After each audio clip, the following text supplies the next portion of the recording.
Meneja usafirishaji wa kampuni ya mabasi ya Zakaria amefika mbele ya tume maalum ya uchunguzi wa matukio ya tarehe 29 Oktoba na kuomba msaada kufuatia tukio la kuchomwa moto kwa mabasi ya kampuni hiyo wakati wa maandamano ya siku ya tarehe 29 Oktoba. Akizungumza mbele ya tume, ameeleza kuwa tukio hilo limesababisha hasara kubwa kwa kampuni pamoja na athari kwa huduma usafiri wa wananchi, hivyo kuiomba serikali na vyombo husika kuisaidia kufidia hasara na kurejesha huduma kwa haraka. Tumsikilize. Kuta pale nata zilikuwa nata moja walichoma kabisa ndani ikaisha. Nyingine walipasua vioo vyote wakatiza.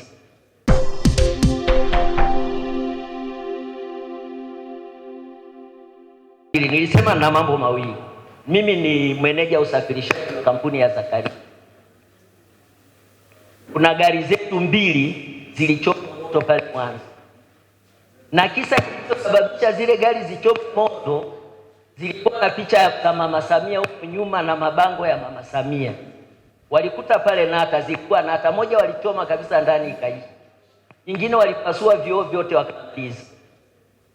Gari zetu 2, yani kilichoziponza ni rangi zilizonazo pamoja na mabango ya picha za Mama Samia. Kwa tulikuwa tunauliza tume hii, sijui mtatusaidia vipi kuhusiana na hiyo hasara ambayo tumeipata.